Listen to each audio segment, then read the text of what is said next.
Droomdelwers deur Esta Stein, hoofstuk 6. Die groot moeilikheid het begin. 'n Wit bakkie van die munisipale het gekom en by elke huis in Vlaktevlei 2 briewe afgesit. Die wit brief was oor die meeting wat hulle in die skool sou hou, en die pinke was 'n vorm waar almal hulle so goed moes opskrywe. Hoeveel siele in die huis, die geboortedatums, ID-nommers en of hulle disabiliteite kry. Hulle het ook groot posters op die bome en die pale opgesit. En so het die brander oor die Vlaktevlei gebreek en die nuus het by al die huise ingespoel. Die mense van Vlaktevlei het nie geweet wat aangaan nie. Hulle het met mekaar gestaan en praat bo oor die heininge en in die strate. Hulle was soos dom hoenders wat uit hulle se hokke gejaag word en het verskriklik al in die rondte gehardloop. Tot op die meent voor die pastorie. Katrina Kuipers, een van die Vlaktevlei se oudstes, was heel voor. Gerald kyk bekommerd na die ou vrou wat met haar knopperige hande op haar krukke leun. "Wat vir 'n ding is dit, pastoor?" "Pastoor moet vir hulle loop, sê Katrina betaal haar rent op die 25ste van iedere maand. Ek was nog nooit agter nie. Uitsmyt laat ek my nie uitsmyt nie." Die rumoerige klomp mense agter Katrina spoor haar luidkeels aan. "Praat daai ding, Katrina, praat." Gerald is skaars hoorbaar.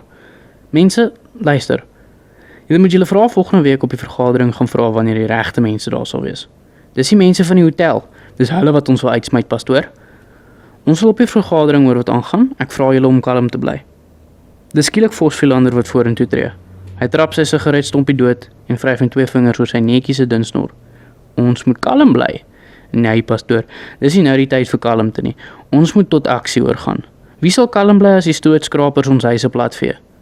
Die groep mense het meer geword. Kinders kom uit alle oorde aangehardloop om te hoor wat aangaan.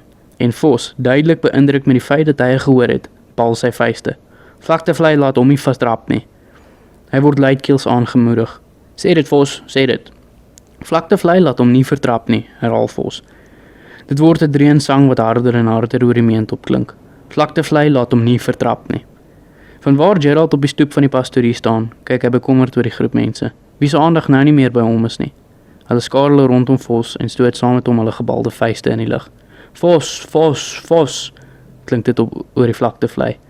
Hy sien vir Gretel aangestap kom met haar skoolsak onder haar arm. Sy gaan staan stil en bo oor die koppe van die mense, kyk hulle bekommerd na mekaar. Die groep mense beweeg nou in die straat af met Vos vooraan. So ver as vir die rumoeriges loop, pluk hulle die plakate van die bome en die pale af. Gerald draai terug na die huis toe en maak die deur agter hom toe. Sy pa sit in die kombuis by die tafel. Die ou man kyk hom hoed in die hand aan, met verdriete oë. "Wat moet ek vir die mense sê, pa?" Die ou man dink ruk. Die Here God het 'n snaakse manier om partykeer die hele huis af te breek voordat hy hom weer opbou.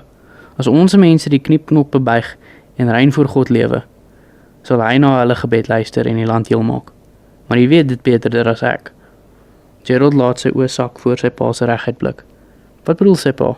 wonder hy met eens angstig. "Praat hy van Vlaktevlei of van Rebecca?" "Pa, hoe kan ek Atlantis toe gaan en my mense hier los?" En toe staan Jemina aan die deur. "Wat bedoel jy nou eintlik? Binnekort is dit nie meer jou mense nie. Jy hoor mos hulle gaan Dwarsmansdal toe trek. Dit gaan nie so maklik wees nie, Jemina." Oom Keppies kyk op. Hy sien daardie meerderwaardige kyk in Jemina se oë. "Wat kyk pa my so? Al wat ek bedoel is dat die redelinghuise wel voorsiening sal maak. Hulle sal nie so 'n groot projek aanpak sonder om planne gereed te hê nie. As Vos dit maar net in sy kop wil kry om nie die mense verder op te sweep met sy politiek nie. Wie dink hy is hy in elk geval?" Jemina was baie ongeërg geweest oor die dinge aan Vlaktevlei. Sy was soos een wie se kop klaar in Atlantis was, maar sy was reg geweest. Vosvielander het al wat siel was opgemaak. Op die aand van die groot meeting was daar baie mense by die skool geweest, maar so by so was hulle nie almal ons mense nie. Party het van ander plekke afgekom net om 'n geraas te kom maak, en dit was soos die oogloop Vos se werk. Moeilikheid was daar moeilikheid. Vanwaar hoe die redelinge saam met Gilbert by 'n tafeltjie sit, kyk hy oor die vierkant van die skool. Mense wat nie plek gekry het op die stoele wat uitgepak is nie, drom saam op die grasperke. Gretel het nie sitplek gekry nie. Sy sit op die muurtjie waar die graspark van die skool se tuin skei. Hy is bly dat sy nie so naby hom sit nie, want anders sou sy agterkom het hoe erg ongemaklik hy voel. Al is die aandlig koel, voel hy sweet onder sy bak se baadjie. Hy moes nie vanaand 'n pak aangetrek het nie. Dit was my net wat daarop aangedring het. "Hou dit formeel," het sy gesê en vir hom geglimlag. "En jy laat nie toe dit enige een oor jou loop nie." Hy kyk na Gilbert wat gemaklik lyk in 'n Levi denim en T-hemp. Tot dusver was dit Gilbert wat meestal die vrae beantwoord het. Selfs Gous wat langs Gilbert sit, was nog nie besonder spraaksaam nie. Nou sluit daar nog 'n groep mense op die grasperk aan en Rudy voel onrustig. Die mense word al hoe meer en die rumoerigheid al hoe harder. Daar's weer 'n stem uit die gehoor. Meneer, waar wil julle nou eintlik met ons heen? Ons mense maak 'n liewe uit die see uit, of 'n liewe uit die panne uit. Baie van ons het ons eie akkertjies, ons soutskrapers. Meneer, wat moet ons in Dwarsmansdal loop maak? Sê jy vir my. 'n ander een val aan. Sê hulle daai ding, sê hulle. Of lê die sout nou al glad in Dwarsmansdal se strate en die harders op die highway? Dan mind ek nie, dan trek ek môre. Die man word toegejuig. Rudy kom op sy voete. Meneer, begin hy en kom agter dat sy stem Jesus. Wat ek julle wel kan beloof is dat die busdiens tussen Vlaktevlei en Dwarsmansdal opgeknap sal word. Promises, promises, skree 'n groot vrou met 'n rooi kopdoek. Sy beer haar weg van die grasperk af tot in die middel van die mense. As ons wit was, het julle ons uitgelos. Dan het julle holiday resort op 'n ander plek loop bou. Maar nee, nou is ons brein en ons moet move. 'n Gebreekte bierbottel kom oor die koppe van die mense aangevlieg en tref een van die ruitte met 'n slag. Die geluid van glas wat breek stook die mense op en rooi kopdoek laat weer haar stem hoor. Spoeg spat soos wat sy met 'n groot mond skreeu. Julle is rassiste. Hoor. Gilbert, rooi in die gesig en oorgehaal, staan op. My oupa grootjie wat hierdie skool tot stand gebring het, was beslis nie 'n rassis nie. En my familie wat 2 jaar gelede hierdie skool van ondergang gered het, is ook nie rassiste nie. Laat ons by die punt bly. Jou oupa grootjie se gat. Nog bierbottels tref die gang en spat oor die sementvloer. Nog ruitte breek. Orde, roep Gous met 'n benoude stem. En meteens voel Rudy hoe sy een oog verblind word deur die warm bloed wat uit sy voorkop vloei. 'n Pyn skiet deur sy kop. Hy voel Gilbert se arm om hom. Kom pa, kom. Hy strompel hoogtig saam met Gilbert agter hom die skoolgebou se weste kant. Hulle kom tot stilstand in die skaduwee. Is pa okay? Gilbert druk 'n sakdoek oor Rudy se oogbank. Wag net hier, ek gaan die kar haal. Voor in die vierkant is dit Gerald Killian se stem wat luid oor die balhoorige gesdaal. Asseblief mense, wil julle vir Vlaktevlei veg of wil julle alles verwoes? Hierdie gebou is die kern van ons kinders se opvoeding. Moenie dat ons vanaand dinge afbreek wat nooit weer opgebou kan word nie. Ek praat van selfrespek. En moenie dat ek my vanaand vir die mense voor God moet skaam nie. Sy stem raak weg in die druising. Vlaktevlei moet bly, Vlaktevlei moet bly. Rudy leun met sy kop teen die muur. Die koue seele sny deur sy pakklere tot binne in sy lyf. Net die bloed wat steeds oor sy gesig stroom, voel warm. Gilbert kom met asem terug. Ek kan nie met die kar uitkom nie. 2 lorries het ons vasgetrek, die bloody fools. En toe gaan Gretel met eens by hulle, met die straatlig wat oor haar blonde hare skyn. Kom huis toe, sê sy. Sy vat Rudy se arm en hy voel hoe haar besorgde oë die koue verdryf. Die 4 straatblokke tot by Dershoots is vir Rudy soos kilometers. Sy bene voel lam en die pyn in sy kop steek soos spelde in sy oë. Al troos is haar nabyheid en die krag in haar arm wat styf om sy middel sluit. Sy laat hom op die sagte bank sit. Haar bewegings is rustig terwyl sy die bloed van sy gesig afvee en die wond ontsmet. Die heilsaamheid van die ateljee se kleurryke warmte, die yspak wat sy sagte in sy kop druk en die geur van vars gemaalde koffie, vul hom met 'n diep dankbaarheid.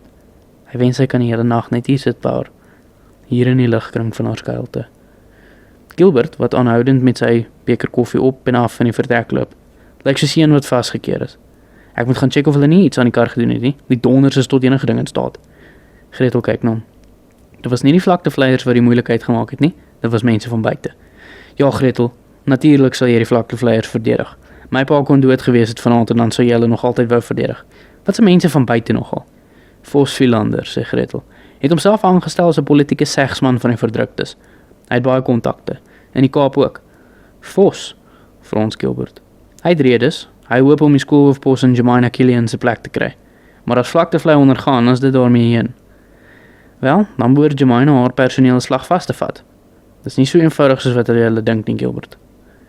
Daai aand was Gerald soos 'n gebreekte man. Toe al die mense weg is, het hy oor die skool se grond gaan loop. Al in die ronde. Oral was glas en die groen vuilgoedromme was omgegooi. Papiere het rondgewaai. Dit was 'n droewige gesig. Die volgende dag het die skoolkinders die skool skoon gemaak. Die glasmense het nuwe vensters kom insit. Die redlinghuise sou daarvoor betaal. In die middag het Gilbert redlinghuis na die skool toe gekom met sy plat silwerkar. Hy het vir Jemina gaan sien, maar wat hulle gepraat het ons nie toegeweet nie. Jemina kyk van haar werk af op wanneer daar 'n klop aan die deur is. Binne. Sy lyk verras wanneer dit Gilbert is wat haar kantoor binne stap. Hallo Jemina. Ek kom hoor of hulle al toe die ruitte kom vervang het. Vanoggend al, dankie. Ons is verskriklik jammer oor gisterand. Hoe gaan dit met jou pa? Beter vandag, dankie. Sy sug. Daar was opstokers van buite af. Weet jy of daar van jou personeel betrokke was? Sit, Gilbert. Sy kyk hom ondersoekend aan. Ek is nie seker nie. Ek vermoed so. Vos Philander. Die hele situasie is moeilik genoeg. Ons het nie hierdie tipe van opgesweepery nodig nie. Ek stem saam. Dis nie goed vir my skool en die kinders nie. Ek sou verkies dat indien daar enige nog vergaderings is, julle 'n ander lokaal kry. Daar sal nie nog vergaderings wees nie. Al die info is by die munisipaliteit beskikbaar. En ek wil jou net dit sê. Almal dink waarskynlik dat ons wreed en ongevoelig is, maar ons het die munisipaliteit 'n jaar gelede gewaarsku dat ons nie die huurtermyn gaan verleng nie. As hulle minder slap gehad was dinge nou anders. Jemina klink gemoedelik. Ek het nog nooit so gedink dat julle wreed of ongevoelig is nie. Julle was nog altyd ons grootste donateurs. Gilbert trek die sluise van sy sjarme oop. Dankie, Jemina. Dis so nice om te hoor iemand van Vlaktevlei is nie vir ons kwaad nie. Sy glimlag. Hy skuif in sy stoel en leun vooroor. Ek het net gewonder of jy miskien kan help. Ek glo nie Vos Philander is klaar met sy opstokery nie. Dit sal goed wees as jy bietjie kan hoor wat voer hy in die mou. Jy's reg. Vos is 'n vos van 'n ander kleur en hy het definitief 'n aanhang. Gilbert antwoord nie. Hy haal sy chequeboek uit en soek 'n pen in sy sak. Hy begin 'n cheque uitskryf terwyl sy hom vra aan toppe. My plan was om met my personeel te praat. Ek wil nie hê dat hulle betrokke raak nie. Dankie, sê Gilbert en teken die cheque. Hy gee dit vir haar aan.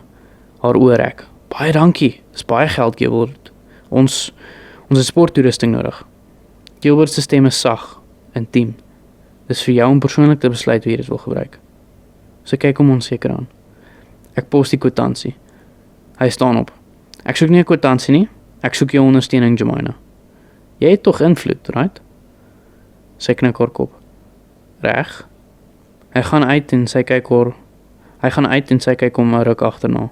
Sy kyk weer na die cheque en maak haar handsak oop en bære dit. Sy skrik wanneer die deur oopgaan. Dis Gerald. Wat sê Gilbert? Ek sien hy was hier. Sy pak die papiere op die lesenaar in hoopies. Hy het kom hoor of die mense van die glas al hier was.